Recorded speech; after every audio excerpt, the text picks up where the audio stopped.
पुलवामा आतंकी हमले के बाद से काफी तनावपूर्ण माहौल है। इस कायराना हमले में 40 जवान शहीद हुए।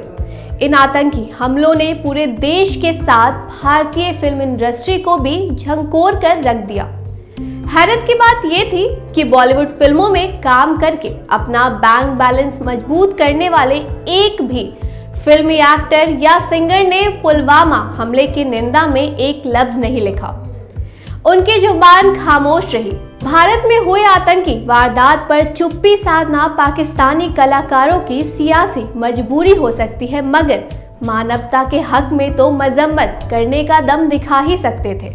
आपको याद होगा कि 2016 में उड़ी में आतंकी हमले के बाद हिंदी फिल्म इंडस्ट्री में पाकिस्तानी कलाकारों के काम करने पे प्रतिबंध लगा दिया था, लेकिन बैन का असर कुछ खास नहीं हुआ। बाद में फिर वो हमारे यहाँ काम करने लगे।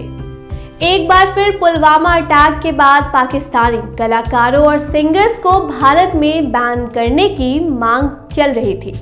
Federation of western India cine employees के बाद अब ऑल इंडिया सिने वर्कर्स एसोसिएशन ने पाकिस्तानी कलाकारों और सिंगर्स पर बॉलीवुड में काम करने का बैन लगाया। अब पाकिस्तानी सिंगर्स और एक्टर बॉलीवुड में काम नहीं कर सकेंगे। बॉलीवुड सितारे इसका लगातार विरोध कर रहे थे। चलिए आपको पहले याद दिला दें कि पुलवामा आतंकी हमले के बाद बॉलीवुड ने पाकिस्तान को लेकर क्या कुछ कदम उठाए थे। पहला आता है अजय देवगन की फिल्म टोटल धमाल, जो कि 22 फरवरी को रिलीज हुई, मगर इसको पाकिस्तान में रिलीज नहीं किया गया। दूसरा है सलमान खान की फिल्म नोटबुक से पाकिस्तानी सिंगर आतिफ असलम के गाने को हटा दिया गया। तीसरा है टी सीरीज ने आतिफ के गाने बारिशें को यूट्यूब से हटा दिया। ऑल इंडिया सिने वर्कर्स एसोसिएशन ने पाकिस्तानी कलाकारों पर ब्लैंकेट बैन लगा दिया।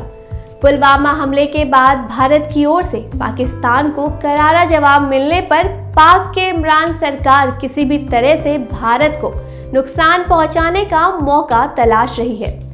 इसी क्रम में पाकिस्तान की सुप्रीम कोर्ट ने बुधवार को भारतीय फिल्मों और सीरियल्स को दोबारा बैन कर दिया। पाकिस्तान सुप्रीम कोर्ट के जज गुलजार अहमद की अध्यक्षता में 3 सदस्यीय पीठ ने पाकिस्तानी चैनलों पर भारतीय सामग्री के प्रसारण से संबंधित मामले की सुनवाई की। इसमें उनके कोर्ट ने पाकिस्तानी टीवी चैनलों पर भारतीय फिल्म या फिर सीरियल्स को नहीं दिखाने का आदेश दिया।